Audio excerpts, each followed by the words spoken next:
Jesus and calls people to vote their values. We want you to go all the way down to Jefferson and calls people to vote their values. We want you to go even to 94 and to Telegraph, and we ask that you would show yourself as the one that is able to do more than we could ask or think. We believe your word. You said if we ask, we would receive. You said if we seek, we would find. You said if we knock, the door will be open to us. You said if we can give good gifts to our children, how much more will you give the Holy Spirit when we ask? We ask you, Holy Spirit, to make this city a city that people would be able to say that you overperformed in every heart, every mind, that we voted our values because we believe that you can make Detroit great again, and we will give you all the glory in Jesus' name. Amen and amen. Come on, put your hands together and give your great God great glory.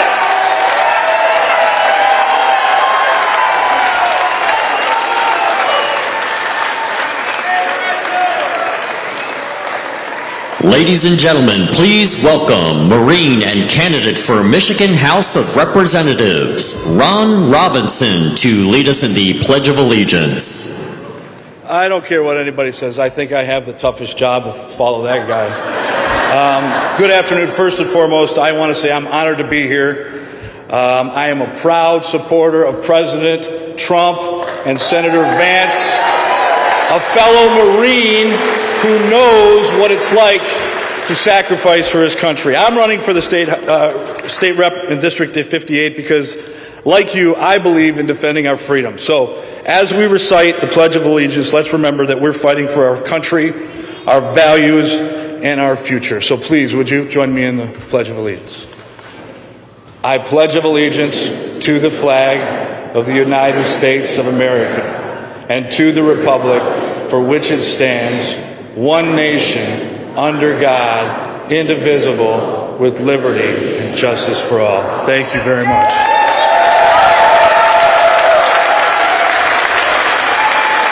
Ladies and gentlemen, please welcome choir member at 180 Church, Divine Baker, to sing our national anthem. Everyone, please stand. Oh, say, can you see by the dawn's early light what so proudly we hailed at the twilight's last gleaming, whose broad stripes and bright stars through the perilous fight o'er the ramparts we watched were so gallantly streaming.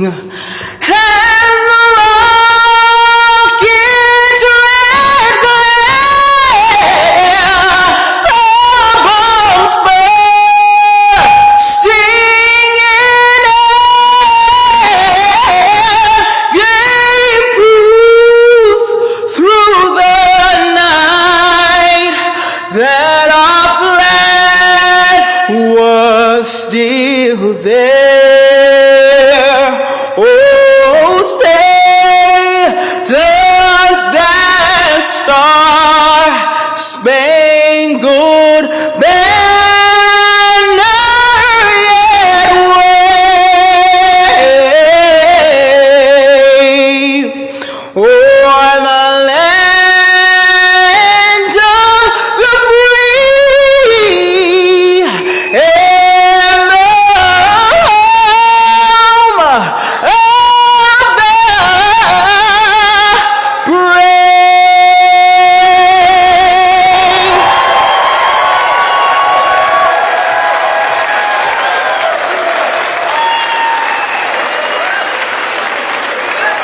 Ladies and gentlemen, please welcome to the stage candidate for U.S. House of Representatives, Martel Bivings.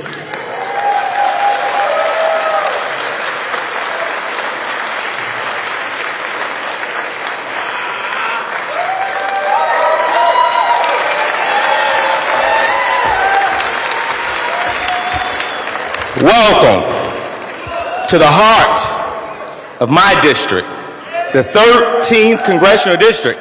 This is where the buck stops. This is where it happens. This is the work of our state. This is the work of the country right here, right here. And let me tell you a little bit about everything it means to be me in this time and in this space. Vertilius utilius. That translates from Latin from truth and service. I'm a graduate of Howard University, Washington, D.C., and I think that's the best institution in the country. I'm ready to argue. I'm ready. And being a graduate of Howard University is always taught to us to find your truth and serve. Howard University is the same institution that gave birth to our Vice President, Kamala Harris. And she has, in her path to find her truth and serve, she has chosen to do Americans a disservice. She has chosen to make it more difficult to live in America. I imagine in March of 2021 when she had an opportunity to stand alone and to be uncomfortable and had an opportunity to go against President Biden, had an opportunity to go against the Senate leader, she could have chosen the right path. She could have made it easier for the lives of people in Ecorse. She could have made it easier for the lives of people in Romulus who doesn't have a single grocery store. What type of city in America in the 21st century does not have a grocer? But on that day, she was the tie-breaking decision for the Inflation Reduction Act. And it has not reduced anything. It has made life more arduous, more tasking, and it is just not right. So when she had an opportunity to stand on truth and to be what's right, she chose what was comfortable for us. So to have the unmitigated audacity to come to my district and ask the same people who don't have a grocery store to vote for her is asinine. And I'm asking you. Thank you. Thank you. Over the next 20 days, we have a lot of work to do, and this is where the work is. You can go 3.5 miles east of here to Mack and Bewick, and there are Trump J.D. Vance supporters. You can go 5 miles north of here, straight up Woodward and Highland Park, and there are Trump and J.D. Vance voters. You can cross 2 miles over in Hamtramck, and there are Trump and J.D. Vance voters. And just 4 miles south of here, we have a stadium, Ford Field, where the Lions are just doing everything right. But in 2015, I tell you, in 2015, it was not cool outside of this region to say you are a Lions fan. And right now, it may not be the coolest thing to say you are a Republican in Detroit, but the time is coming where they will be wearing a shirt and saying, it was cool to be a Republican in Detroit. Be a Republican in Detroit before it's cool. I tell you, the time is now. I can tell you it is not always easy being a black man from Wayne County, from Detroit, who supports Donald Trump and J.D. Vance, but that's leadership. Leadership is not supposed to be comfortable. Leadership is supposed to be arduous. I'm supposed to go to bed wondering, how do I get a grocery store in Romulus? And we need a leader who has consistently chosen the uncomfortable path, and that has been Donald Trump. When Donald Trump renegotiated the trade deal in NAFTA, that was hard. When Donald Trump renegotiated the trade deal with America and Mexico that benefited our auto workers here in Detroit, that was hard. It is not fun being a leader. And what we have not shown from my alma mater, Sister Kamala Harris, is her uncomfort ability to choose the right thing when it's right. And she has not done that. So that is why it's very easy for me to be a black man in Detroit and vote for and support the leader of my party, Donald Trump and J.D. Vance. Very easy.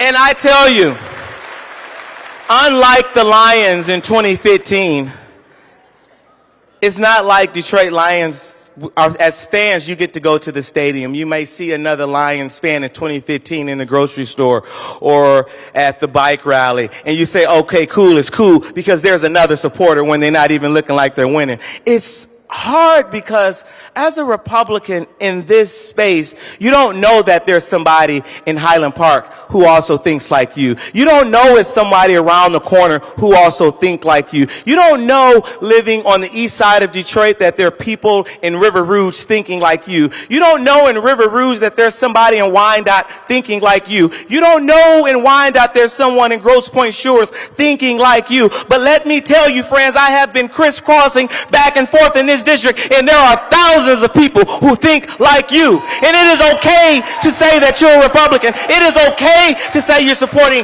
Donald Trump. It is okay to say you're supporting J.D. Vance. You too are a leader in your own right, and I know it is uncomfortable, and I know you may feel like you are alone, but I tell you the tide is changing. I tell you that there are people going to the gas station just like you making major decisions. It's October here in Michigan. It's a little nice today, but at nighttime, there's a lot of people in this audience that's contemplating on turning their heat on, and they don't want to turn it on because of the bill, what the bill will look like. And that bill is a direct reflection of that vote Kamala Harris made in March of 2021. That is who she is. That is who we know she is. And that is why we cannot, shall not vote for her now or on November 5th. It is a time to choose a side.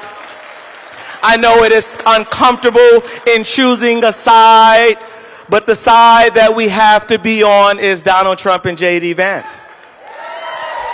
And when I talk to the president's team, and when I talk to J.D. Vance's team, and I take Michigan and the 13th congressional ideas to them, we are in alignment. We understand that we need a stronger union system. We are understanding that we need a stronger, diverse system. We are understanding that gas prices are high. We understand that the cost of living should not be this. The cost of living in America should not be what it is, and it is a direct reflection of her vote and her policies. She keeps telling us what she's going to do for us potentially on January 20th at 12 p.m. Do it now. Do it now. Do it now. You are in the White House right now. Joe Biden has said he's delegated amazing duties to her. Joe Biden says she's so smart. Implement your policy now. Show us. Show us. Show us. That's what we want to see. And I'm okay being the nose tackle for the Republican Party in Wayne County. I don't mind. I don't mind being the nose tackle because it's first down, first down, first down. And the first downs that we're talking about right now is your vote, absentee. Get your absentee vote. Get it in. Every vote, every vote, every vote, every vote to November 5th at 8 p.m. is our pathway to a better 13th. It's our pathway to a better Michigan. Our pathway to a better Michigan. It starts with you. Be uncomfortable in leadership and do the right thing, because the right thing is always, always now. My name is Martel Bivings, and I need you to help me make the 13th a better place as it once was. Thank you so much. Welcome to Detroit.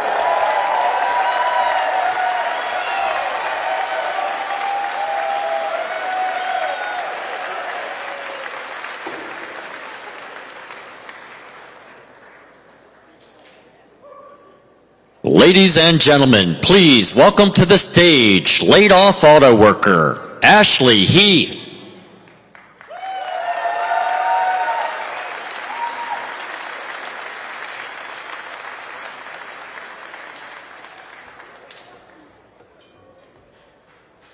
Hello, everyone. It's no secret that right now we're on a downward spiral. And I'm currently laid off, as they stated, and I'm actually scared for my livelihood because at this time I have more than money. And it's time to get things turned around by getting President Trump and Senator Vance back in office again. It's time to make America affordable again. Thank you.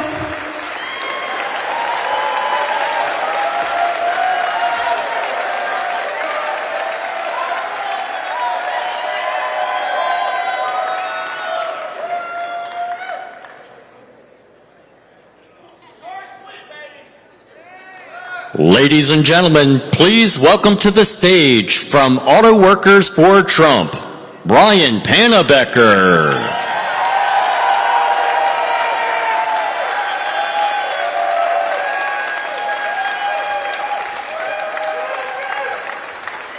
Hey everybody, it's great to be here. Thanks to the Trump campaign for asking me to come and speak on behalf of the auto workers for Donald Trump and J.D. Vance. There's a lot of them here. And I'll tell you a couple reasons why they're so strongly behind Donald Trump and J.D. Vance. Their very livelihoods are on the line. Kamala Harris has said herself that she does not want any more combustion engines, internal combustion engines, to be built in the United States after 2035. Do you understand what that means for the Detroit auto industry? Currently, China builds over 50% of all the electric vehicle batteries. They control all the raw materials to make those batteries. The lithium, the cobalt, the process graphite. They have spent years consolidating their ownership over all that stuff. So if we allow Kamala Harris to walk us down that path and stop building internal combustion engines and turn totally to electric vehicles, we are going to be 100% at the Chinese mercy. Then if they decided to go in and retake Taiwan and take that over, they would control the computer chip industry. Then we'd be in a real national security crisis. So the auto workers, the ones that I brought with me here today that are part of my group, Auto Workers for Trump, they understand this. They understand this better than anyone.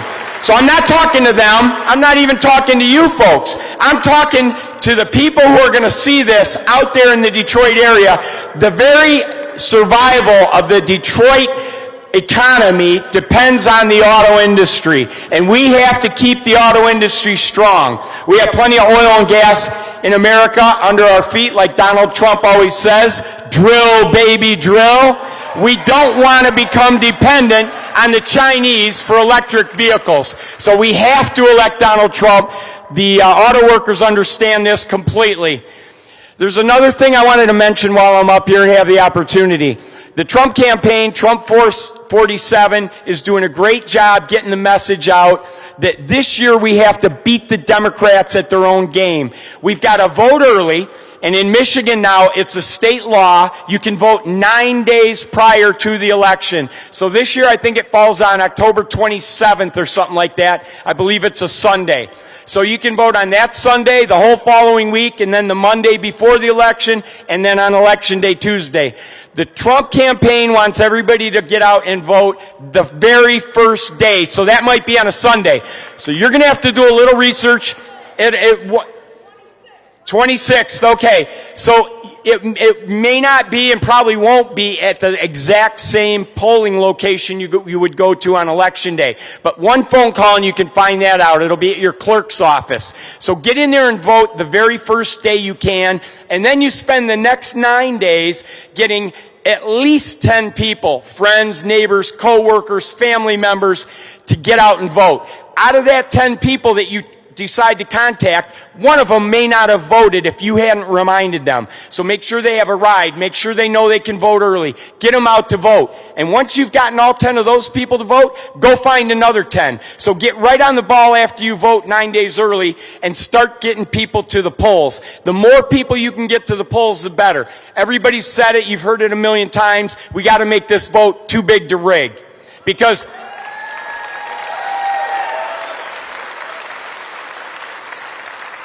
one thing I know for sure is the Democrats are going to cheat. I was a poll challenger in 2020. I witnessed it with my own eyes. You've seen the graphs where after the polls closed, the votes for Joe Biden went straight up. And what a miracle. They went up just enough for him to beat Donald Trump in the state of Michigan. And it happened in Pennsylvania, it happened in Georgia, it happened in several states. That's because they have big cities that are controlled by Democrats. One thing they had in 2020 that they won't have this time, though, is COVID. They hid behind COVID. They put drop boxes on every corner. Our Democrat Secretary of State, Jocelyn Benson, said, well, we can't vote in person, so we're going to mail absentee ballot requests out to everybody on our qualified voter file. Well, guess what? There's tens of thousands of people on that file who they won't remove, who have either died or moved away, or they live in a different address. Here's another fact that a lot of people aren't aware of. When you vote, those votes are recorded electronically now. When the polls close at 8 o'clock, they know who's voted and who hasn't. Guess what happens when those absentee ballots are sitting out there unvoted, and they have them, they've harvested them, they've collected them. They know those people have not voted, so they can fill them out, and then they show up in that mysterious van at 3 o'clock in the morning at the back of the Cobo Center where all the absentee ballots are counted. Now, Donald Trump and the Trump-Vance campaign don't talk about this anymore, and that's good. They need to be forward-looking. But I don't. I'm going to tell you the truth. I was a poll challenger, and I got called down there the day after the election, and I watched thousands of ballots get counted that came through the precincts I was monitoring. I was monitoring 2 of them. And on a presidential ballot, there's 25 or 30 different things you can vote on, from president all the way on down. Well, guess what? Those late ballots came in, they had 1 vote on them for Joe Biden.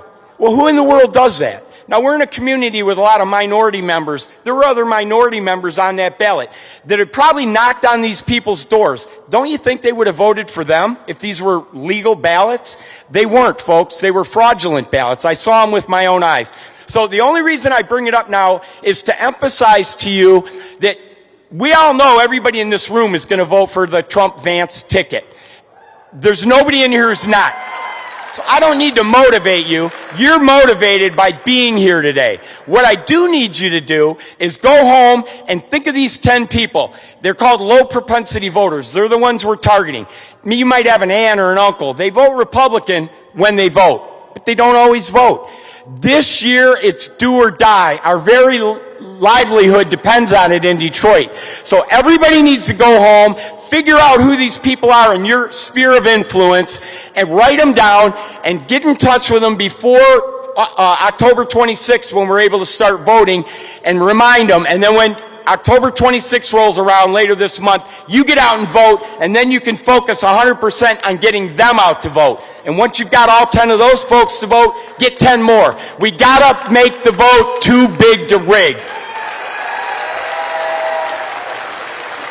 Now, I don't need to motivate the auto workers for Trump guys that I brought with me. Hey, their jobs are on the line, right? They're motivated, trust me. But I just want to remind the other folks in the room, and the people that'll see this later on the news or on TV, Trump tore up NAFTA. Everybody had said how terrible a trade agreement NAFTA was. Trump said when he got in office, he would cancel NAFTA and renegotiate a new trade deal. Well, guess what? He did something a lot of politicians don't do. He kept his campaign promise. He tore up NAFTA, and he renegotiated the USMCA, the United States-Mexico-Canada Agreement. It was a big, big improvement in trade agreements that really helped the auto industry. Another thing he did was stop the Trans-Pacific Partnership that was in negotiations. That was like another NAFTA, but with the Asian nations. He stopped that. It would have been horrible.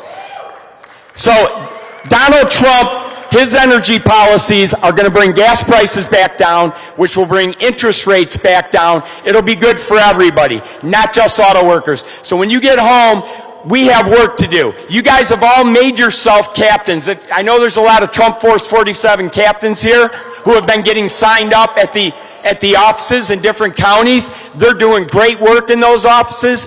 But if you haven't been into one yet, get into one. They've got the data. They've got the plans. They'll tell you who you need to go knock on their door and make sure they get out and vote. And if you are not a Trump captain yet, you are just by coming to this event today. I'm making you a Trump captain right now. So thank you for listening to me. We're going to hear some great remarks from a great man, J.D. Vance. This man has an unbelievable personal story, I'm a huge admirer of him. I've got his book backstage. I hope I'm still back there when he shows up and I can get him to sign it. This to get where he has, but guess what? That's called the American dream. And there are a lot of people living in Detroit and in its suburbs who have lived the American dream thanks to the UAW and its ability to create a middle class in this country. So thanks to the UAW members, thanks to all the auto workers for your contributions to these beautiful vehicles behind me. We cannot allow ourselves to see these go away. We cannot allow Detroit to die on our watch. So get out there and vote. Get everybody you know to vote. And let's celebrate on November 5th. Thank you.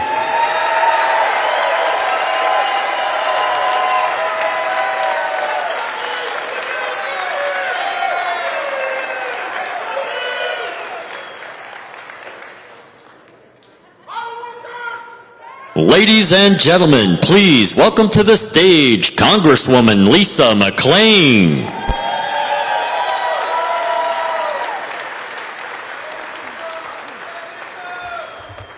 I gotta get my stool.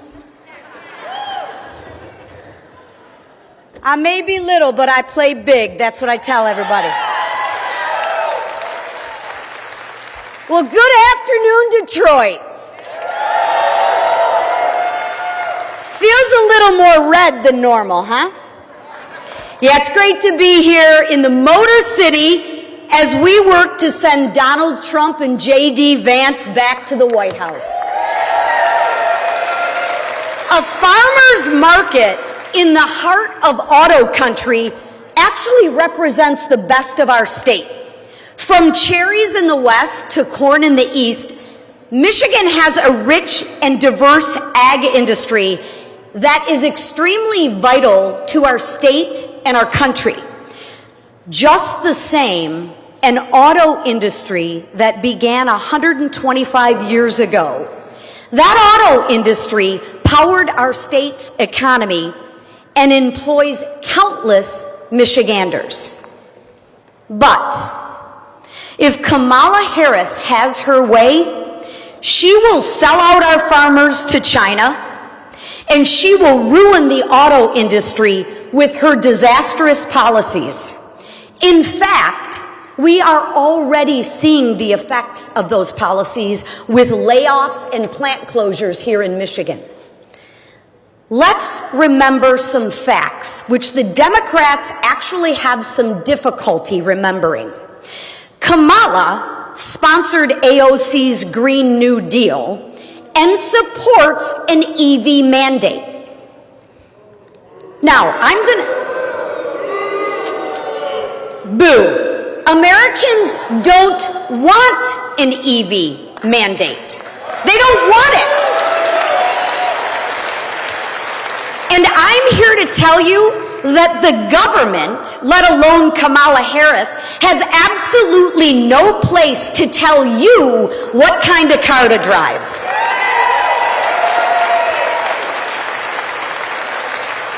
I have an idea, Kamala. Instead of prioritizing climate activists, how about we prioritize the American people and have a little faith in them to figure out what they want to drive? These mandates that have been forced down our throats will actually dismantle Michigan's industry. It will destroy jobs, and it will leave us dependent on China. And we all know China is not our friend.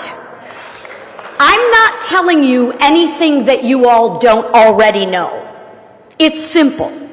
EV mandates and EVs take less parts. And less parts mean what? Less jobs. You and I both know that the Democrats' agenda is not built around you. Michiganders are tired of the failed Biden-Harris policies of the past 4 years. I can assure you, which we heard today, union members are tired of their failed leadership.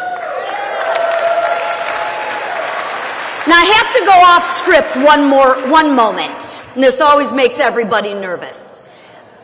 But anybody see that Teamster poll out there? Yeah. Interesting that the workers, they're for Trump. But the union bosses are for Harris. You want to know why? That's because President Trump and J.D. Vance gets what this country was built on. And it was built on hard work and the American dream, not the union bosses.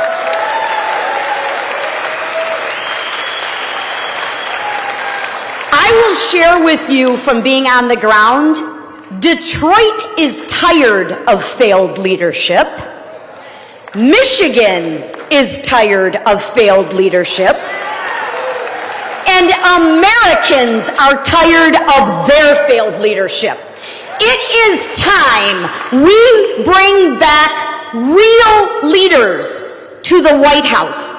And folks, we all know who those leaders are. They're President Donald J. Trump and Senator J.D. Vance. And why is it? It's because President Trump has done the job. He's had a roaring economy. Let's go back to like 3.5 years ago. The economy was roaring. Get this, hang on to this. The border was actually secure. And instead of having wars around the world, we actually had peace. Imagine that. Now, I always tell my Democrat friends, don't let the facts get in the way of a good story now. Now, J.D. Vance, let's talk about him. His life is the epitome of the American dream. Senator Vance actually served our nation in uniform. He's battle-tested, and he will support our men and women in the military.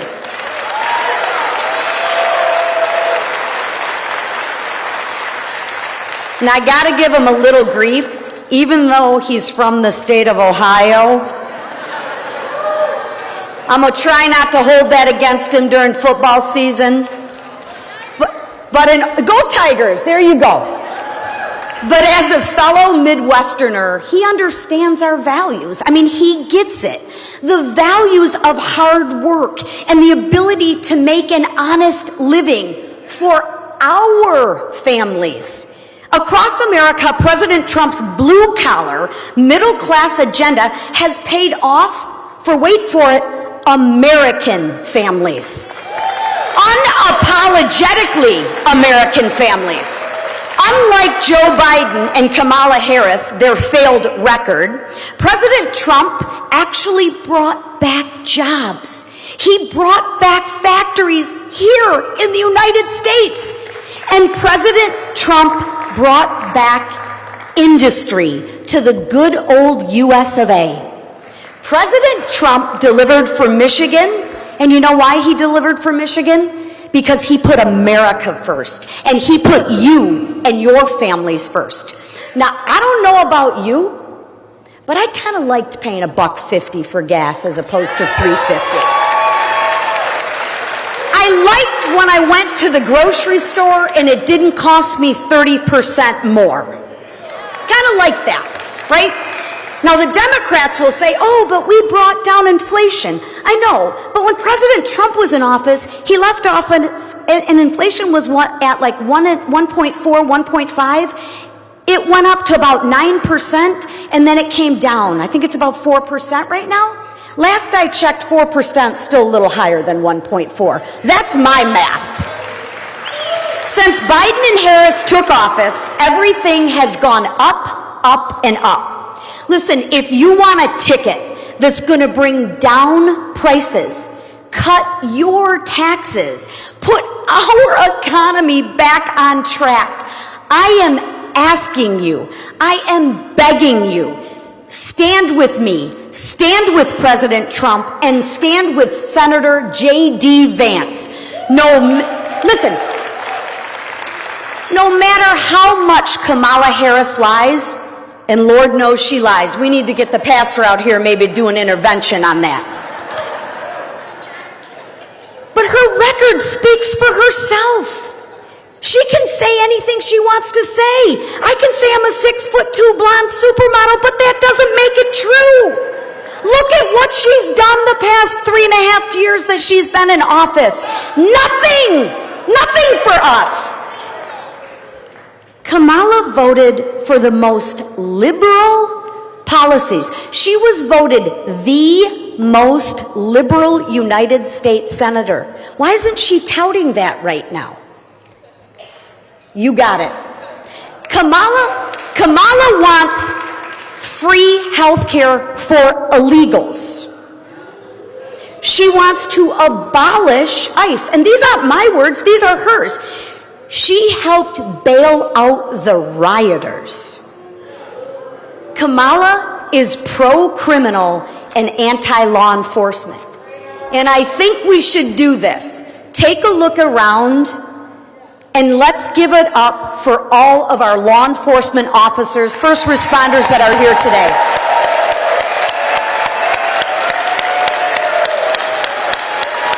Thank you, thank you. Thank you for keeping us safe, and thank you for keeping our President J.D. Vance safe. Kamala's policies are all left-wing policies that Kamala supports, and it's no surprise because she's from the state of California. How well's that state going? Amen. We must send a message, and a clear message, to the Democrats on November 5th that the American people do not want their radical agenda, and we are not going to allow them to turn America into California, and I can guarantee you we are not going to allow them to turn Michigan into California. If there is one thing that I know, it is the road to the White House runs through our great state of Michigan. Why do you think President Trump and Senator Vance have been here so much in Michigan? Because it matters. But Michigan, and you've heard it today, we have to vote. And we have to win. Trump won in 2016, and with all of your help, he's going to win it again in 2024.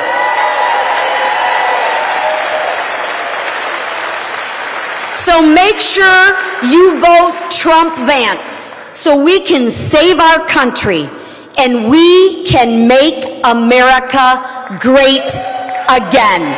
Thank you all. God bless Michigan. God bless America. And let's send Trump Vance back to the White House.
up and poured out this stage with my own two hands. We've traveled this land, packed tight in minivans. And all this for the fans, girls, money and fame. I played their game and had to scream my name. I will show no shame, I live and die for this. And if I come off soft, bitch, you on this. Are you scared? Devil without a cause, and I'm back with the beaver hats and Ben Davis slacks. 30-pack the stroll, 30-pack no Rogaine in the propane flows. The chosen one, I'm the living proof with the gift of gab from the city of truth. I jabbed and stabbed and knocked critics back, and I did not stutter when I said that. I'm going platinum, selling rhymes. I went platinum 7 times. And still they're ill and wanna see us ride. I guess because only God knows why.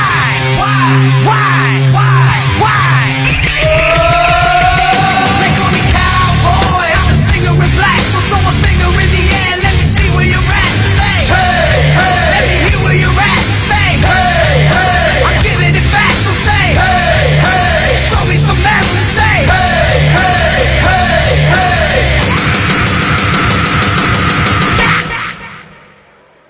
I like AC/DC and ZZ Top. We'll see this beasties and the kings of rock. Skinner, Seeger, Limp, Korn, the Stones. David Allen Coe with No Show Jones. Yeah!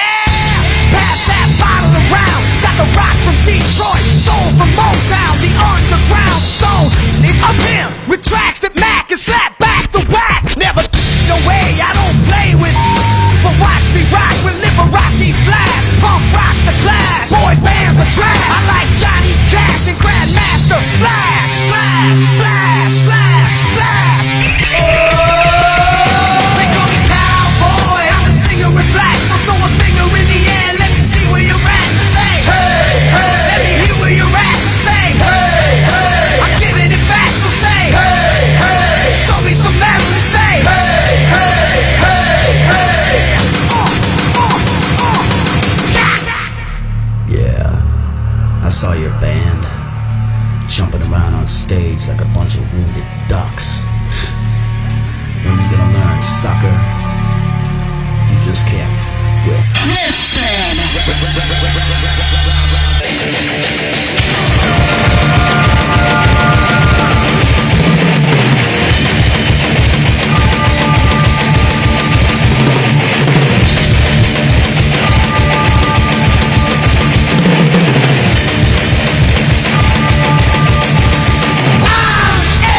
American badass, watch me kick. You can roll with rock or you can see you.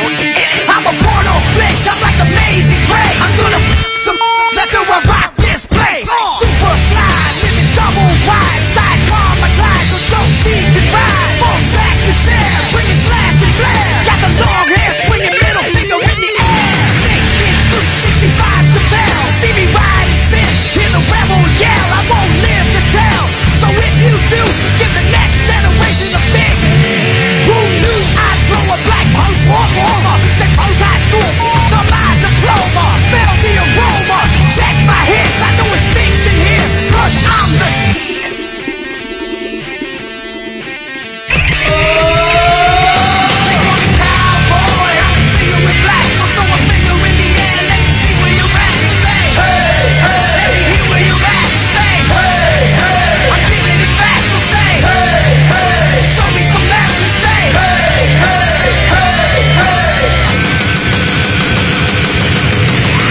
lot of people feel like the American dream is further and further away. That if you work hard and play by the rules, it's a little bit harder to get ahead. It's a little bit harder to support a family, a little bit harder to buy a home. The world I grew up in was one where I think for the first time really in American history, you know, my parents' generation did not expect their children to necessarily have a better life than they did. And you saw that in all kinds of different ways, but you know, there was this sense growing up in Middletown in the 1990s that a lot of people didn't expect the future to be better than the past, and that's a really unique and a really tragic thing. The jobs started to disappear from that community, drugs started to move in, hopelessness started to move in, and so a lot of people who really knew that the future would be better than the past actually found a world that was a lot more difficult and a lot more challenging. I wrote Hillbilly Elegy because I wanted to give people a sense of what it was like to live in a community like mine. I didn't think a whole lot of stories were told about white working class Americans. I didn't think a lot of stories were told about people who were struggling with some of the problems we were struggling with, joblessness, drug addiction, and so forth. And I thought that I could tell a story that would make people understand my family a little bit better, and maybe in the process, understand the struggles of a lot of families. I come from the places that I want to represent, and what we need is to stop sending people that are of the DC swamp. We need to send people who are of the places they aim to represent. I want to fight for the people that I come from. The American media has been laundering foreign disinformation. It is disgusting. Instead of talking about the crises in our country, they try to silence the people who are experiencing them. Who do you want answering the phone? Do you want a person who hides from the friendly American media, or do you want a person who takes a bullet to the head and stands up and says, fight, fight, fight? Kamala Harris, you ought to have respect enough for your own people to enforce their border laws and listen to them. Listen to them when they complain about it. Don't pretend they're bad people. We're not bad people for loving this country. You're a bad person for doing this to the country in the first place.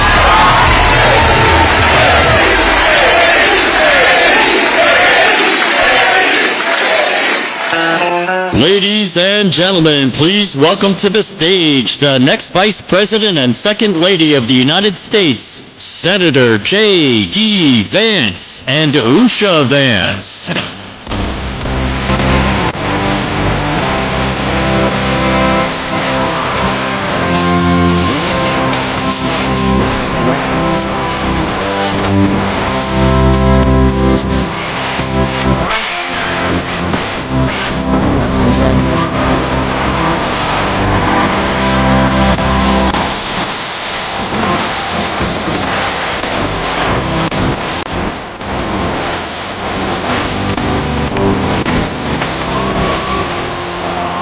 Well, hello, Michigan.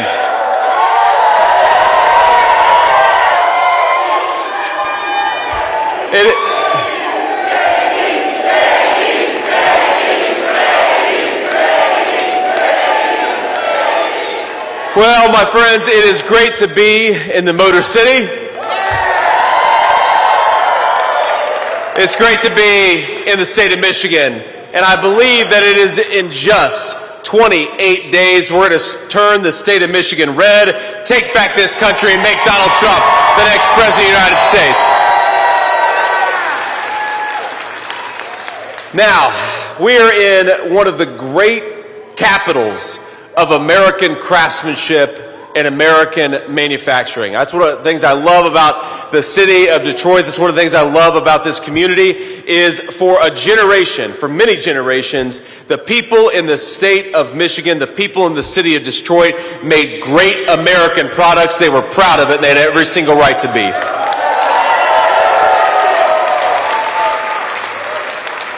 And I've already met some auto workers here today. I'm sure there are many auto workers in the audience with us right now. We're proud of you. We're grateful for you. And I promise you that when Donald Trump is back in the White House, auto workers in the city of Detroit are going to have an ally once again. Not somebody who's trying to destroy their jobs like Kamala Harris, but is going to fight for their jobs every single day.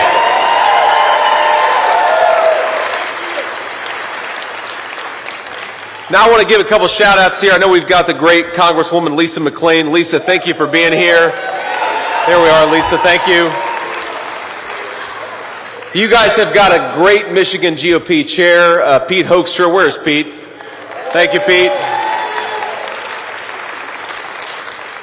I think it was Pete who said hello to me and said, I'm a little disappointed you've only been to Michigan 2 times this week, not 3 times this week, Pete. We do what we can. And of course, the person I'm most thrilled to have here, no offense to anybody else, but is my lovely wife, Usha. We're so...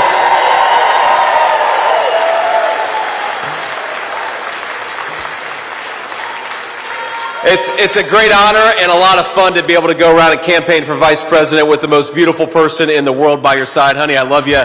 Thank you for doing this.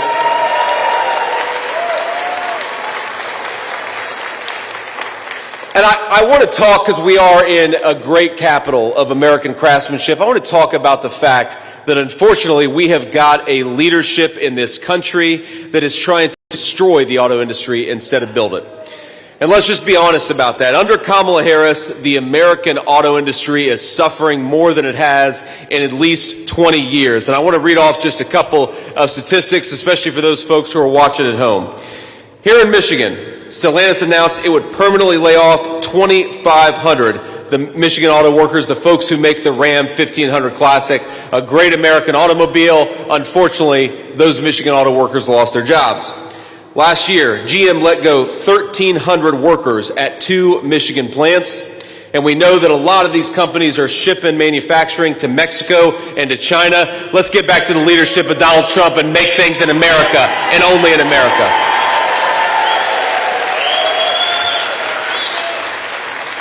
Now, Ford, we see headlines consistently, is rolling back a lot of its EV production. And we know that thanks to Kamala Harris's electric vehicle mandate, 117,000 American auto jobs, a lot of them right here in Michigan, are under threat. Well, here's something different we're going to do when Donald J. Trump is president. Instead of forcing Americans to buy electric vehicles manufactured in China, we're going to let Americans buy whatever the hell they want to, because this is America.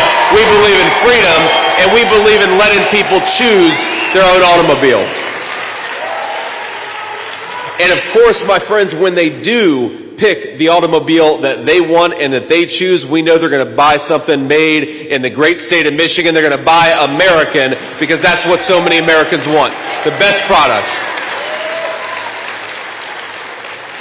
Now, I don't know if y'all saw this, but I guess this morning Kamala Harris had an interview with The View.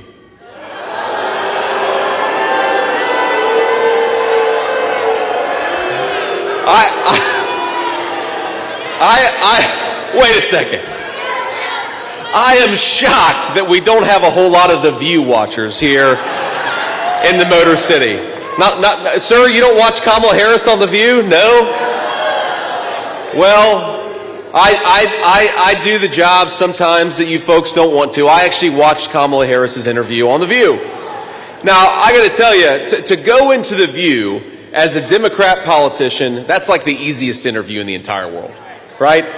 I mean, if I walked into The View, that'd be like walking into this room with an Ohio State jersey, right? That's something you just don't do.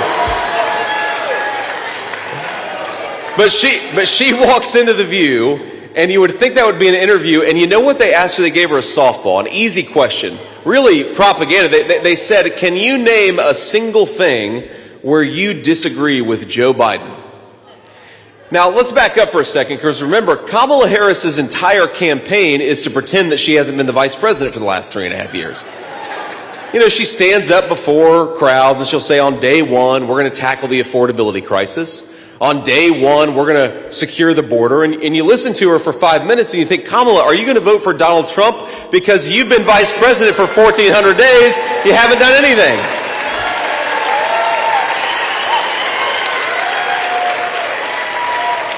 So you'd think after all this time of thinking about how she would do things differently from Joe Biden, she would have a well-prepared answer for the interviewers on The View. Well, they ask her one thing you would do differently from Joe Biden. You know what she says?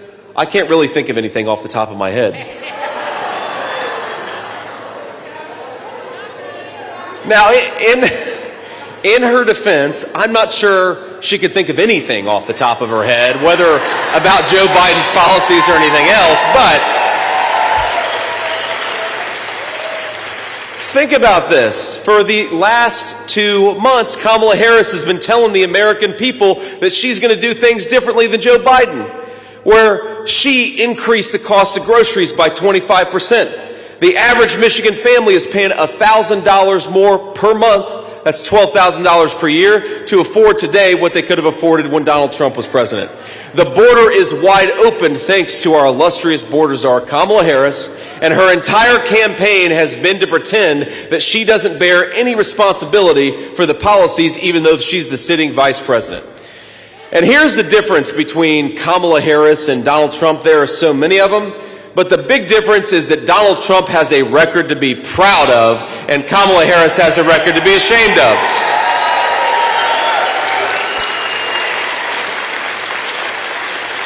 You know, because when President Trump stands before a crowd, he doesn't try to pretend that he wasn't president, but she tries to pretend she wasn't the vice president.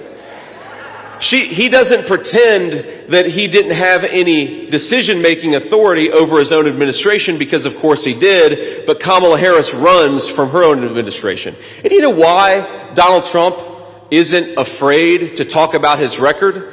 Well, number one, because he's actually honest with the American people, but most importantly, it's a record to be damn proud of. Low inflation, rising take-home pay, and a secure southern border. So for anybody watching at home, just ask yourself the very basic question. Kamala Harris has been in charge for 4 years. Are you better off than you were 4 years ago? And I think any honest person would say the answer is no. And you know who is certainly not better off than they were 4 years ago? Michigan auto workers.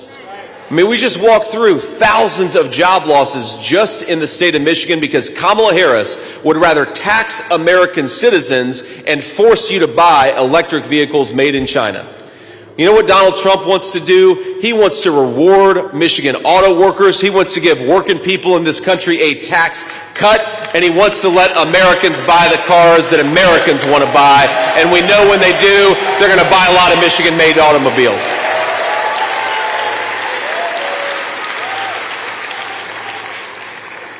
So let's just talk a little bit. We talked about manufacturing, we talked about automobiles. Let's talk about inflation. Because, you know, the media, they'll tell you, and this is one area where Kamala Harris, she can't quite figure out what she thinks. Because whenever they stick a microphone in front of her face, and that's rare, right? Kamala Harris very rarely does interviews, especially with hostile media. What she'll say, she'll actually brag about the fact that inflation is lower than it was when she took over. Now, that's a bald-faced lie, and I'd ask anybody, think about the fact that Kamala Harris, anybody watching, think about the fact that Kamala Harris is bragging about inflation being lower. When you go to the grocery, does inflation feel like it's lower? No. Are American houses actually affordable for American citizens? No. Everywhere you look, prices are higher, things are more expensive, and American citizens can't afford the basic necessities. Look, I grew up in a family where my mamaw sometimes struggled to buy the things that she needed. Sometimes she wouldn't buy prescription drugs so that she could afford to put food on our family table. I know what it's like when Washington leaders fail to do their job. And so Kamala Harris, instead of running a victory lap over your own policy failures, why don't you get out there and talk to the American people and tell them how you're actually going to fix this terrible inflation problem caused by your policies.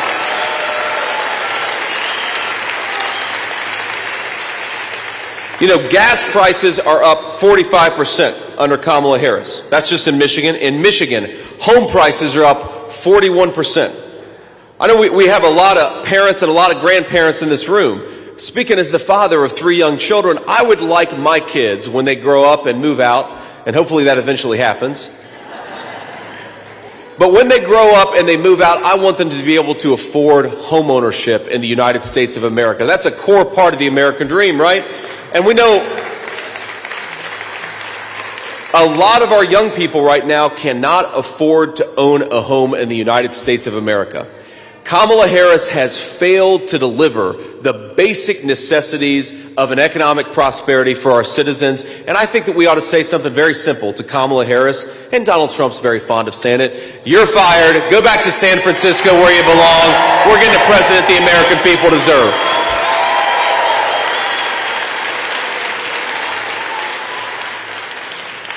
I really worry, by the way. You know, we don't talk about this enough. I see we've got a lot of young people in this crowd. It's great. We've got some great generational diversity in this crowd, and I love that. I love that about our events. But to young people, I want you to be able to own a slice of your own country. I want you to be able to build something, to build some wealth for yourself and for your family.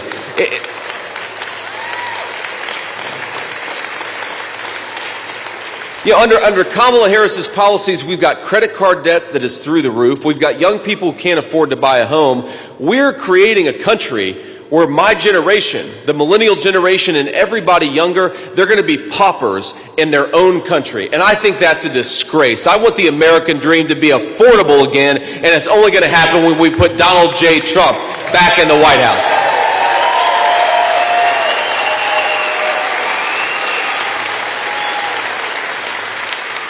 My friends, I did not realize this. We are joined by a real celebrity, Brick Suit Man, right here in the second row.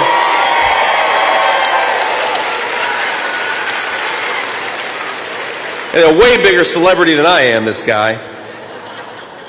But you know to talk about housing, and the media, they don't like to talk about the fact that one of the biggest drivers of housing costs, one of the biggest reasons why our young people can't afford to buy a home, is because under Kamala Harris's leadership, we have let in millions upon millions of people who don't have any right to be here. It's a big driver of housing costs. So illegal immigration, we care about it for a whole host of reasons. We care about it because we want to raise our children in safe communities. We care about it because we want people in our country who respect the rule of law, who don't violate our borders. We, of course, care about it because I know a lot of us know somebody who's been affected by this terrible drug epidemic. We want to give people second chances to get sober and to get clean, and that's not happening when Mexican drug cartels are bringing fentanyl into our country, killing our people.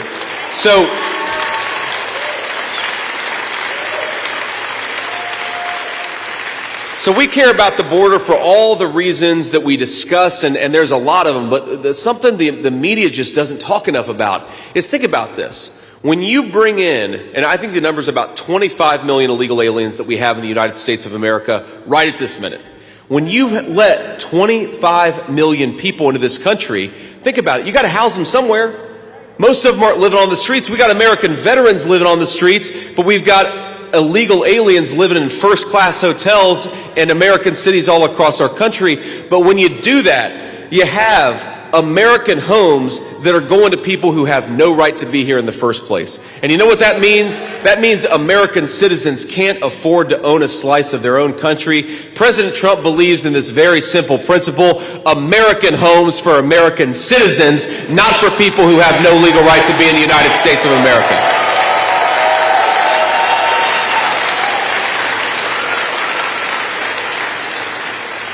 You know something else that happens when you let in too many illegal aliens? Hospital wait times get really big. You know, when I was growing up, that's often how we went to the doctor, is Mamaw would take us to the emergency room. And you know what? Emergency room wait times have skyrocketed in the last few years. So why are we allowing illegal aliens to come into our country and get health care that ought by right go to American citizens? Why don't we take care of our own people and put American citizens first for a change? It's got to stop.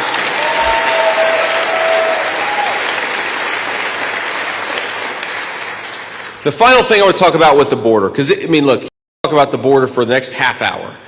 But the other thing that is crazy about the border is, in the state of Michigan, I didn't know this statistic until today, there are 85,000 students in Michigan public schools who are the children of illegal aliens. 85,000. Now think about that. Think about what it does to a poor school teacher who's just trying to get by with what they have, is trying to educate their kids, and then you drop in a few dozen kids into that school, many of whom don't even speak English. Do you think that's good for the education of the American citizens? No, it's not. So what really bothers me is when Kamala Harris talks about the southern border, she talks about how we need to be compassionate to illegal aliens. And I think we're a great country. We can be compassionate, and we ought to be compassionate, but our compassion has to start with our fellow citizens, the people who deserve to be in the United States to begin with.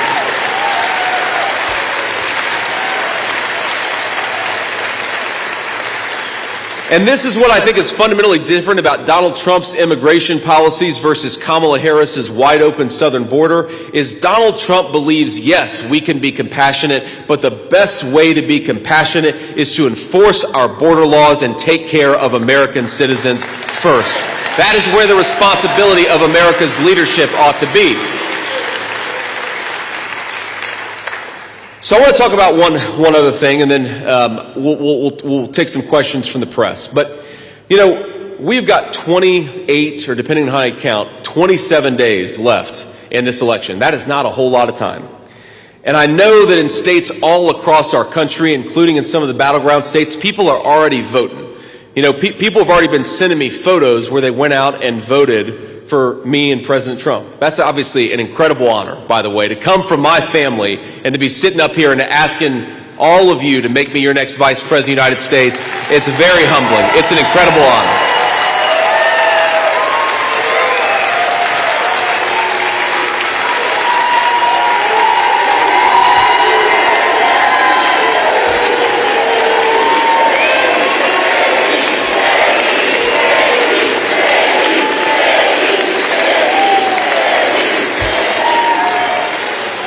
Now, y'all are way too kind. I appreciate it. But look, we're going to win this election. I really do believe we're going to win the state of Michigan. We're going to win this election. But we're going to win this election not just to beat the Democrats, as fun as that's going to be. I'm going to really enjoy beating Kamala Harris. But we want to beat Kamala Harris because we want the American people to have a government that they deserve, a government that puts them first, a government that takes care of the American people's problems and not the problems of illegal aliens and people who don't deserve to be here.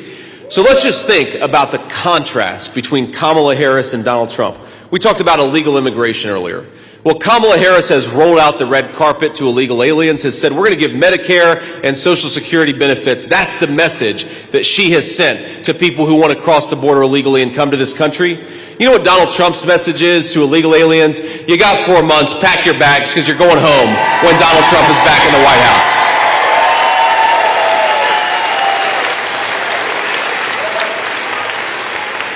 Kamala Harris's entire economic policy is to tax American citizens and to force them to buy things they don't even want to buy that are made overseas. That's terrible for American workers. That's terrible for American taxpayers. Donald Trump's plan is to cut taxes on American citizens, cut taxes on American workers, and penalize corporations that are shipping our jobs overseas. That is an America First economic plan.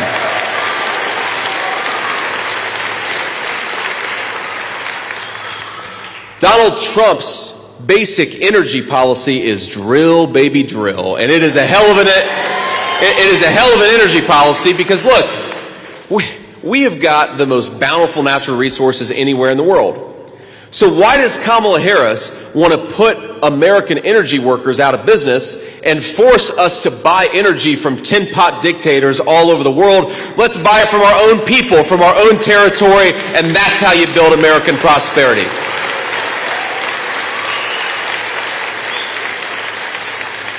And that's actually, by the way, my friends, another big difference between Donald Trump's policies and Kamala Harris's policies. You know, when they asked Donald Trump, what is your most important thing you can do to lower inflation?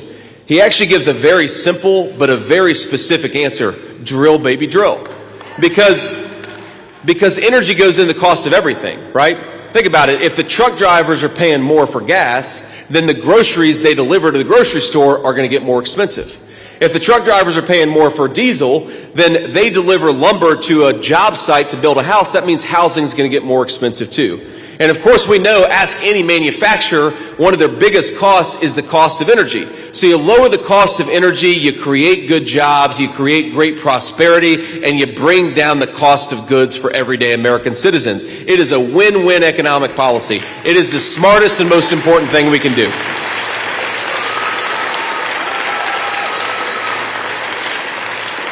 But Kamala Harris's economic policy, you heard her say it on The View today, it's to do exactly what Joe Biden did, and it's going to lead to the exact same place. Higher inflation, fewer Americans with good jobs, and a manufacturing sector that we're shipping to China instead of building right here in the great city of Detroit. That is a lose-lose economic plan, and I think we ought to have the win-win economic plan of Donald J. Trump.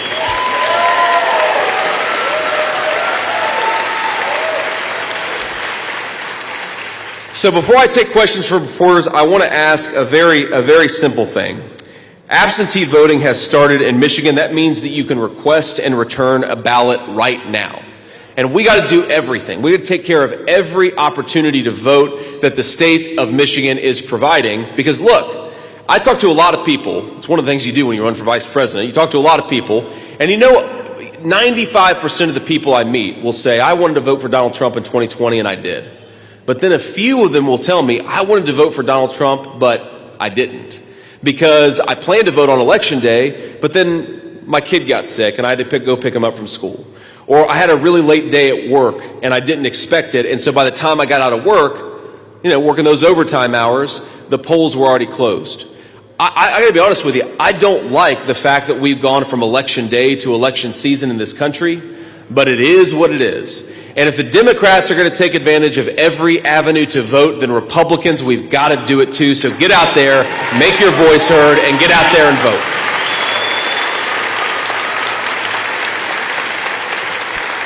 There's a website I want you to take down. I'm going to ask you to do two things here. Number one, take down this website, swampthevoteusa.com, swampthevoteusa.com. On that website, you can check your registration, you can check your polling location, you can make sure your registration is up to date. That is a very good resource for you to use. The other thing I want you to do is I want you to take out your phone and take a photo right now. You can take it of you and your friends at this event. You can take it of me up here on the podium. This is making the Secret Service very nervous, by the way, so please move slowly, my friends. But here's the thing. We're never going to have the power of the dishonest national media behind us, but we do have people power. We can talk about why we're voting for Donald Trump, and we can do it in our capacity as citizens of this country. So I'm sure you all have some social media, or maybe you just text, whatever you do, email, text, put it on X.com, put it on Facebook, put it on Instagram. Just say why you're voting for Donald Trump for president. Because if every single person does that and 100 people see what you put out there, then that means thousands upon thousands of people are going to hear the truth about Donald J. Trump and not the dishonesty from the media. That is the biggest and best thing that we can do.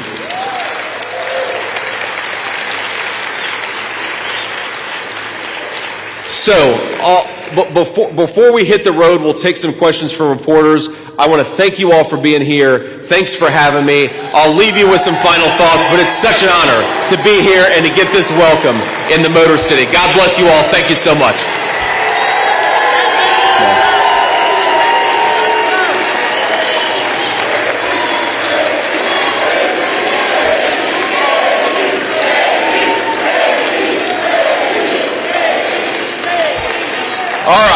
All righty. So let me take a few questions from reporters. I'll answer them, and then we'll have to hit the road. But we got a microphone. I'm sure we're passing around over there. Yeah, go ahead. Great. This is Clara Hendrickson with the Detroit Free Press. We're in the city of Detroit today, where we learned in a recent Jack Smith filing that the Trump campaign aide in 2020 allegedly urged supporters to riot at the ballot counting center.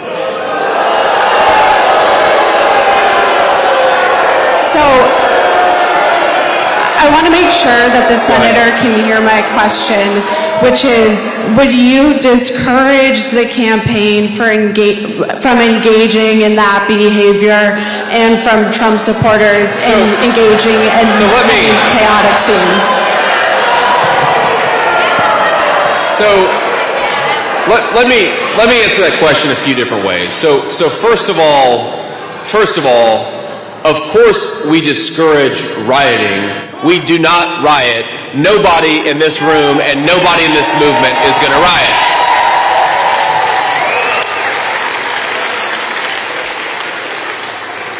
Second of all, your question is about a Trump campaign staffer.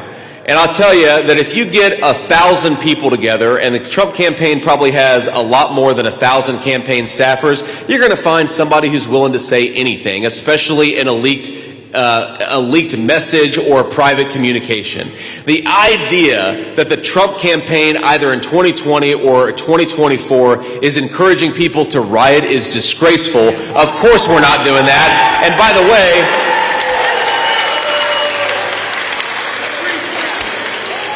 by the way, these fine people are law-abiding citizens who work and pay their taxes. They're not going to riot no matter what anybody says to them.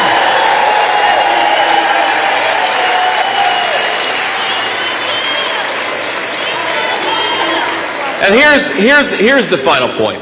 I think it's interesting that the media is so focused on a random message from a random staffer in 2020. If you want to talk about rioting, let's talk about the summer riots of 2020 that killed 20 people that the media seems uninterested in.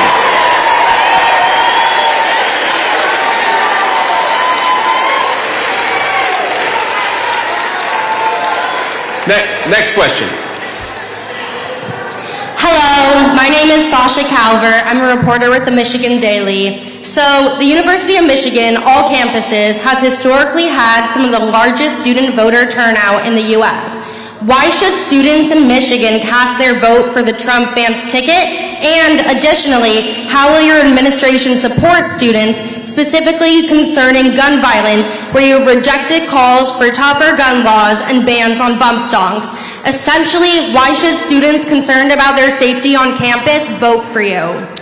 Yeah, so the first, let's be honest here. I don't know if a Ohio State graduate is the best messenger to University of Michigan students. So I hope.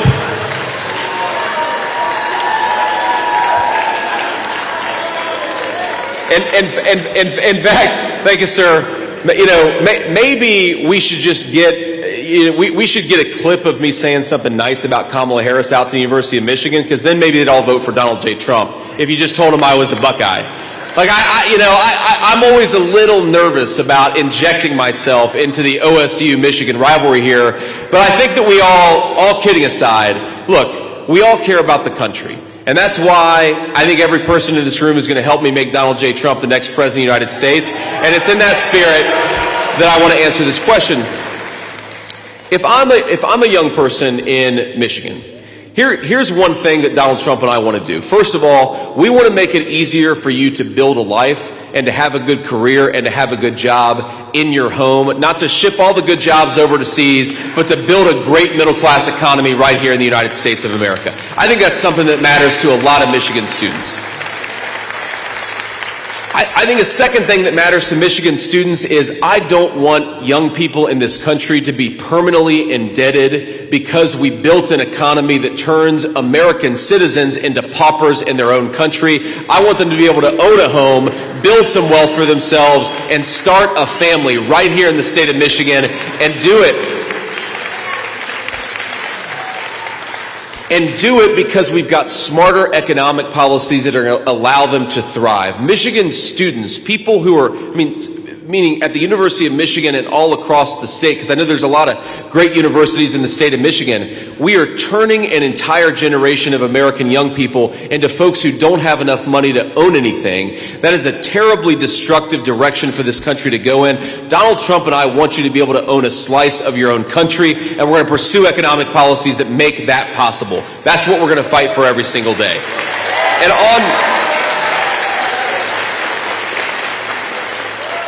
And on the question about gun violence, what I have said is that 90%, upwards of 90% of the gun crime that's committed in this country is committed using an illegally obtained firearm. So my point is, making it unlawful to own that gun has not stopped 90% of these gun crimes. So what we've got to do is take some common sense security measures. And I think the best way to reduce gun crime in the United States of America, I think this is a statistical fact, is to lock up people who are committing violence against their fellow citizens. That's the most important thing.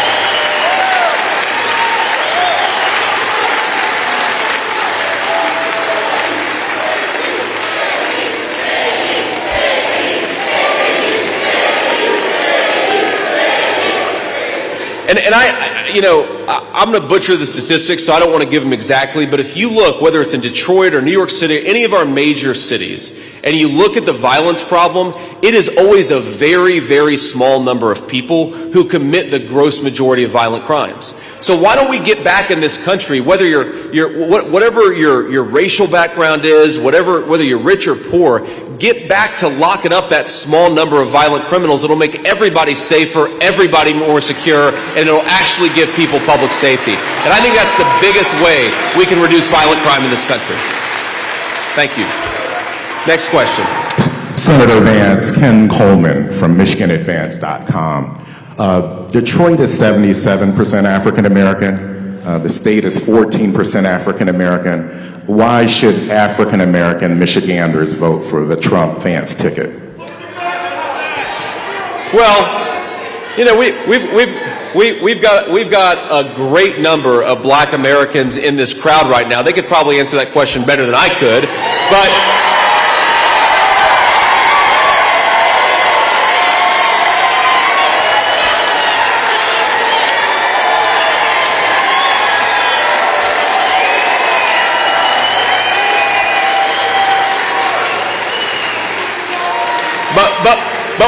But without calling everybody up here, because I'm a politician, I don't like to share the microphone with anybody as much as I like them.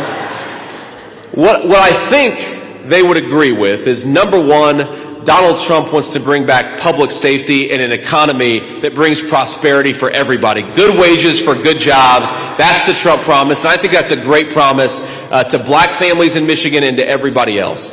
Here's something else. I mean, there is this idea in the media, and I don't know where it came from, that somehow Black Americans don't believe in public safety in this country. Well, we know, whether you're Democrat, Republican, or Independent, Black Americans do care about public safety in this country. They want to empower our law enforcement officers to do their job. Of course, do it respectfully and make sure we've got good relationships between police and community, but we can have a good relationship between police and the communities they serve while we lock up the violent criminals and keep everybody safe in the process.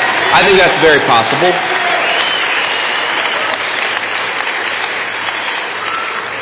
And look, I mean, the story of Black Americans, especially in the city of Detroit, is actually very similar to the story of Appalachian white Americans who came from West Virginia, Kentucky, Tennessee.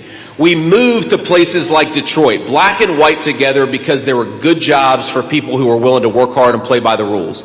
And it wasn't always perfect, but for a generation in this country, people, Black and white, worked together, raised their families, built things in this country, and created prosperity for the entire country. And if you... That was the story, by the way, in the steel mill that my grandfather worked in for almost 40 years. You had Black folks and white folks living together, working together, and they again, it wasn't always perfect, but it worked. You know why it worked? Because we had good jobs for people who were willing to work hard and play by the rules. The destruction of the manufacturing economy in the state of Michigan has been disastrous for Black Americans, and it's been disastrous for a lot of middle-class white Americans too. We can make things in this country again. We can build things in the United States of America again, and when we do, it's going to bring prosperity to Black and white alike.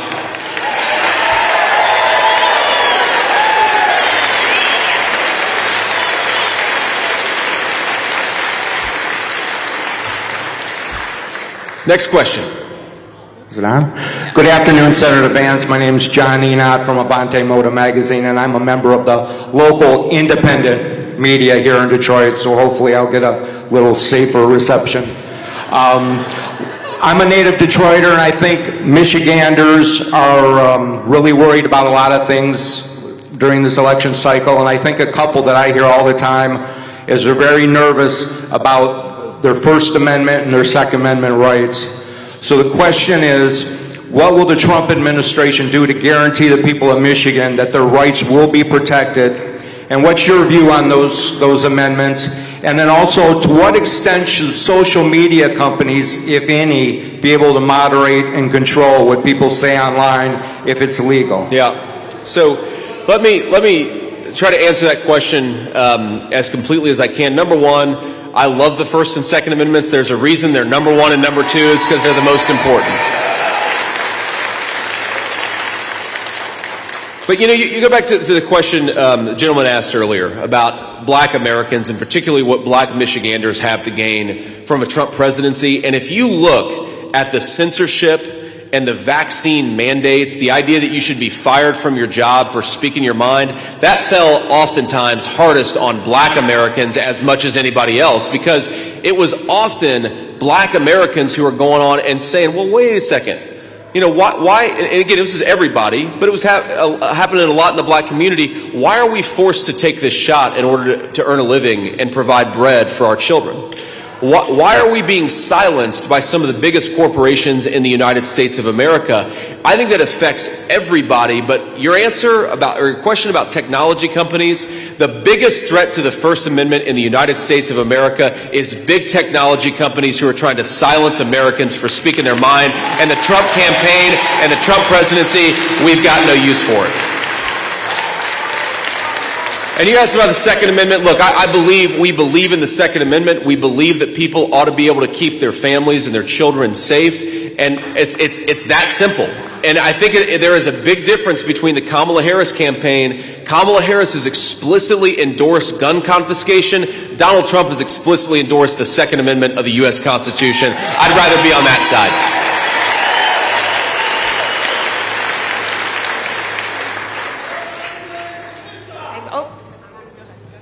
Hi, this is Jordan Pear with MLive and the Ann Arbor News. You've talked a lot about like EVs and that kind of stuff today. What would you say to voters who maybe agree with a lot of your policies but are concerned about climate change and environmental impact of the automotive industry? So here's what I'd say, Sarah, and I appreciate the question. So first of all, the most important thing that we can do to ensure clean air and clean water is to build more and make more stuff in the United States of America. That is the biggest thing. Look, I would be lying to you if I told you that carbon emissions was my number one issue, okay? It's not. But if your number one issue is carbon emissions, look at the two countries that have emitted the most carbon in the last 20, 30 years. It's China and it's India. Make more stuff in the United States of America. That's how you make sure we have clean air and clean water. And Kamala Harris policies have done the opposite.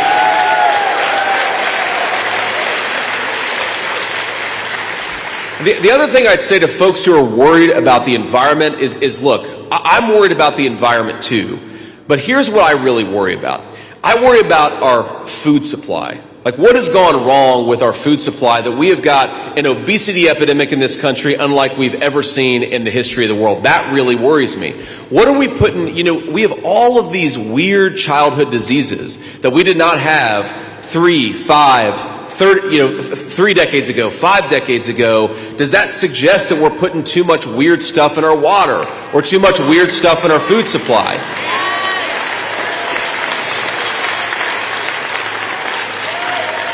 You know what? One of the people that I'm really proud has endorsed this campaign is Bobby Kennedy Jr. And I say that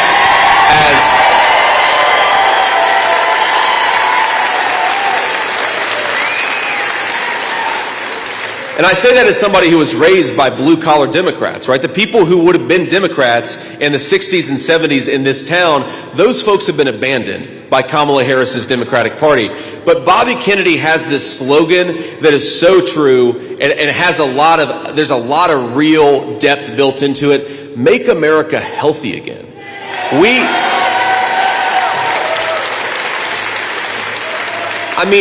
You look at our young people, we have skyrocketing rates of mental health problems in the United States of America.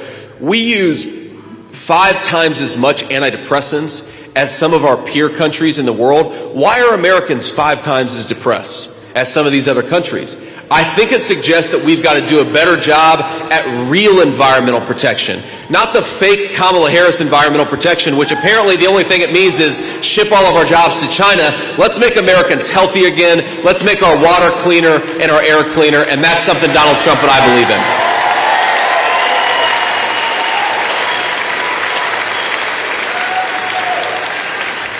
Okay.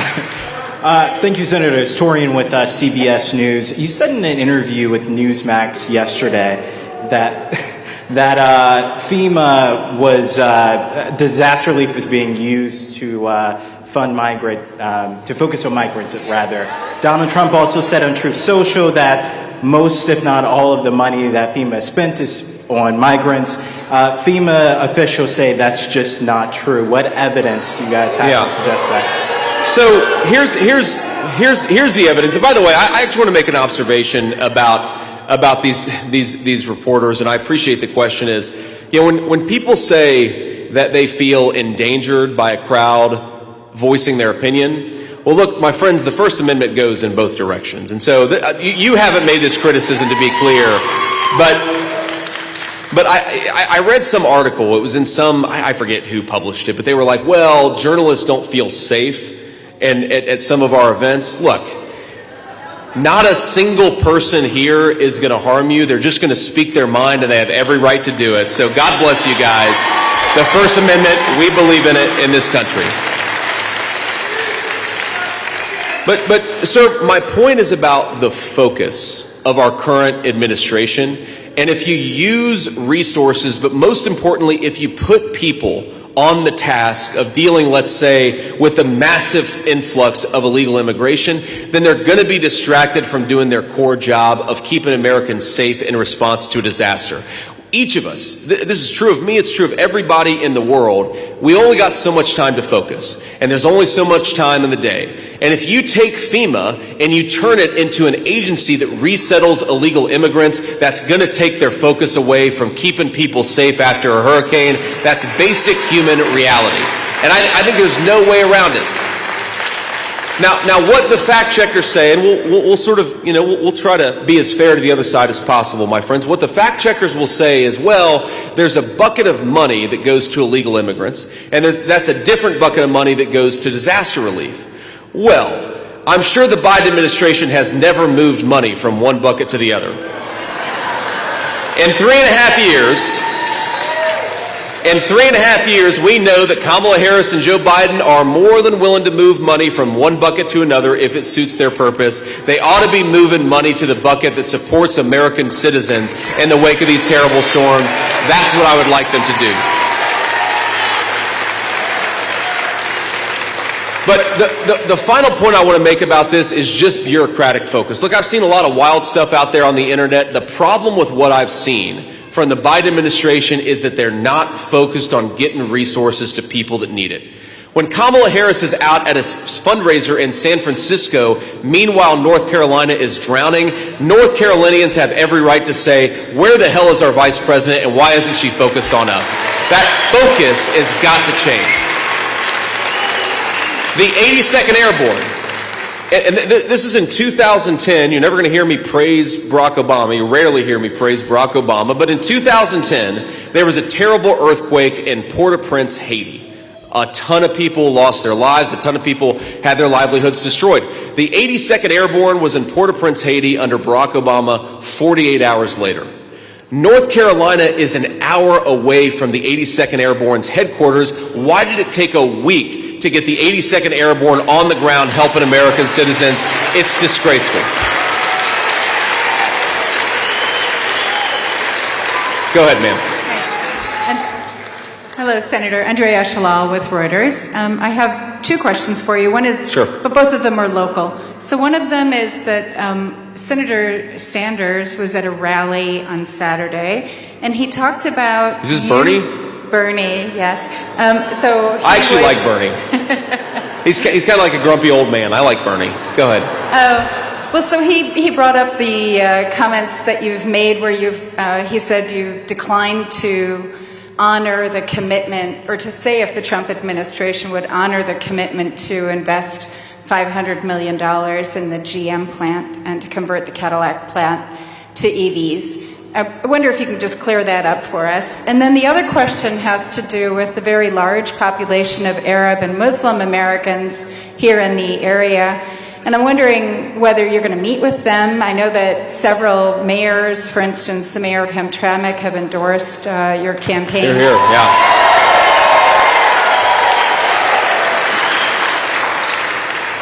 But just yesterday, former President Trump, said that he had been to Gaza.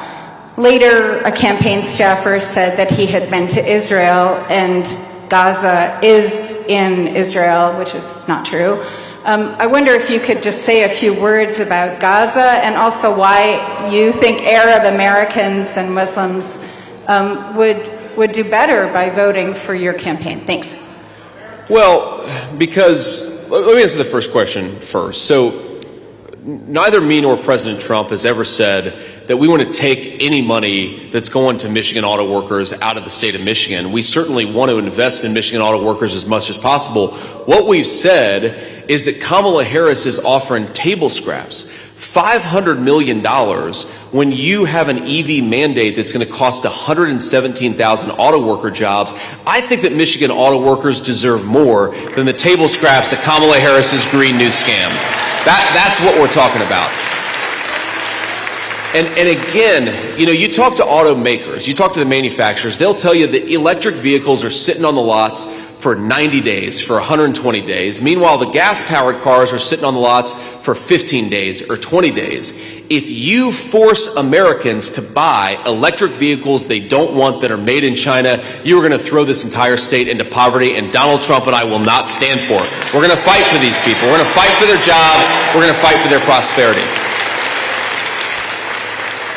Now, the second question about Arab Americans. I mean, look, we're thrilled to have the mayor's support, and I'm not meeting, to your question, I'm not meeting any Arab American or Muslim American leaders on this particular trip, though we certainly will in future trips to Michigan. You all are going to get sick of me. I'm going to be in Michigan 30 times the next 28 days. And to be clear for the fact checkers, when I said I would be in Michigan 30 times, that was a slight exaggeration. That was exaggeration used to effect. It'll probably be like 6 or 7 times over the next 27 days. But look, I think the reason why, this is one of these issues where obviously Arab Americans often have different views than Jewish Americans on what's going on in Israel, what's going on in Palestine. But I think both Jewish Americans and Arab Americans recognize that what's in the best interest of Israel and Palestine is peace. And Donald J. Trump was the president of peace. And I really think that's it.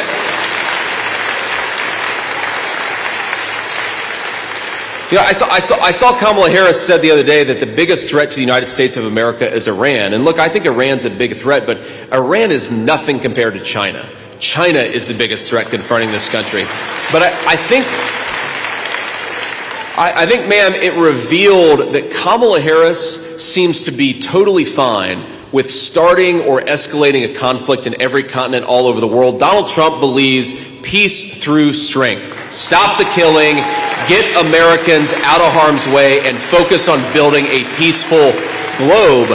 That is how you help Palestinians, that's how you help Israelis, but most importantly, it's how you help American citizens, is peace. We'll do a couple more and then we'll have to hit the road. Sir.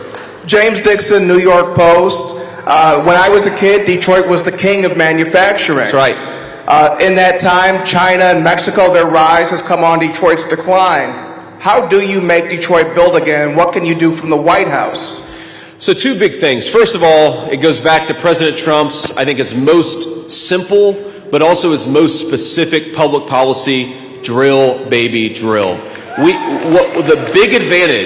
The big advantage we have over China, over Russia, over any manufacturer is that we can have effectively free energy right here in the United States of America, unleash American energy workers, and we'll manufacture much more.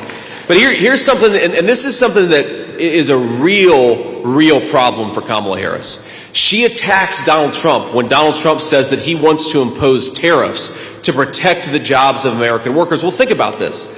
Let's say, for example, that you want to manufacture in China. And the wage in China, because sometimes they're employing literal slaves in China, actual slave laborers, is $3 a day. So you can make a product in China paying somebody $3 a day using a literal slave, and then you bring that product into the United States of America. That is the destruction of American manufacturing, because Americans won't, and most importantly, Americans should not be expected to compete with Chinese slave laborers. They deserve to have a good life in their own country. And the only way to protect them from those Chinese companies using slave laborers is to say, if you want to come back into the United States, you're going to pay a big fat tariff before you do it. That is an important part of our pro-manufacturing policy. And anybody who tells you you can bring back American manufacturing without penalizing companies that are using slave laborers, they are lying to you. Let's get real. Let's penalize the people using slave laborers. Let's reward the folks using American workers to build great products. Do one more question. Thank you, Senator. I wanted to ask you about Bob Woodward's new reporting, specifically about Trump and Putin's calls. Have you had conversations with the former president about his relationship with Putin and what those calls entailed?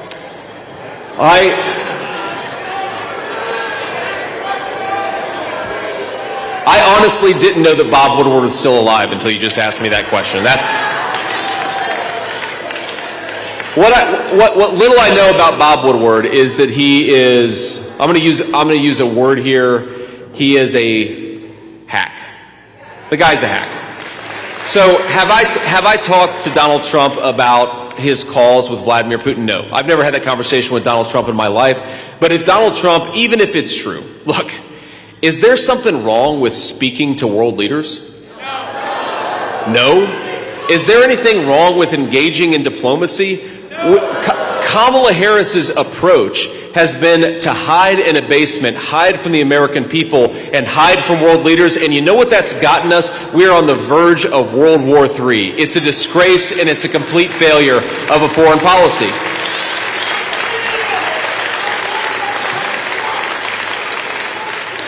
One of my favorite Donald Trump moments of his first presidency, you all may remember this, but do you know Kim Jong-un? He's the leader of North Korea, and let's be honest, Kim Jong-un hasn't skipped many meals, okay? So Donald Trump goes to Kim Jong-un, and he meets with him, and all the photographers come in, and President Trump looks at the photographers and he says, all right, everybody, make us look good, make us look very thin. And Kim Jong-un shoots up like this. He's kind of offended a little bit. But what it showed is Donald Trump's, I see a lot of you laughing, but I'm not just trying to make fun of Kim Jong-un. The point is, you have to go and talk to people. You have to be willing to engage in diplomacy, engage in conversations. That's how you keep the world from falling into disarray and war, and Donald Trump was better at it than anybody over the last 50 years.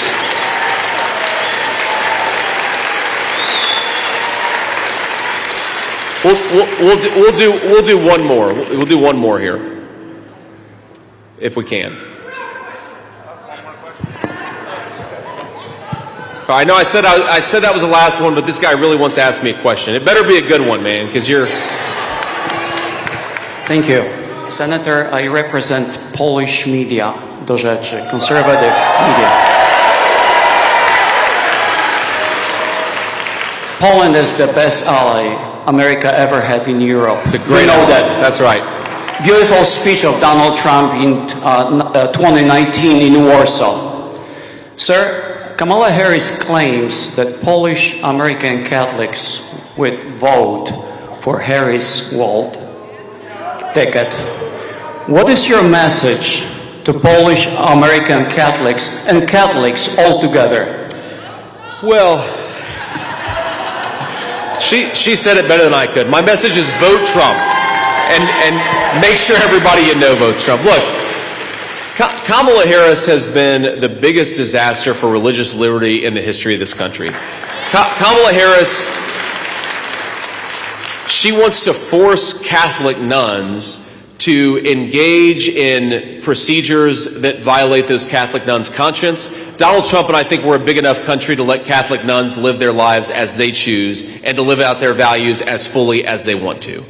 Kamala Harris has tried to make it so that religious organizations can't do the things that they want to do. Donald Trump and I love our churches and want to empower them to minister to people because we think that the best people to minister are those on the ground, supporting our fellow citizens and making their lives more blessed and easier.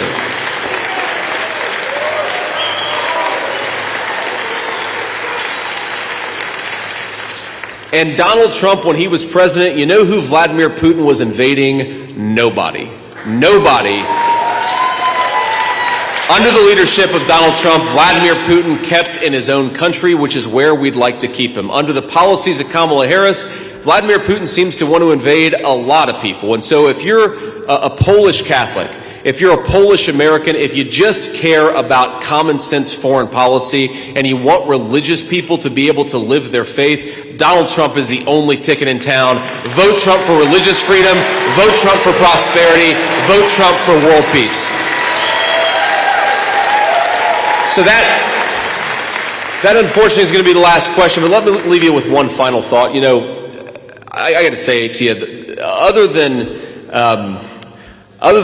raising a family with this beautiful person to my right here, the greatest honor of my life is to be able to run for Vice President of the United States. It is the coolest thing. You get to see this country in a totally different light. I mean, Michigan. One of these reporters asked me earlier when we were doing a private conversation backstage, she said, every time you come to town, the weather is good in Michigan. And I guess my response is, Michigan, elect me vice president. I'll come to town all the time, and we'll keep Michigan weather looking pretty good. But this is the most beautiful country anywhere in the world.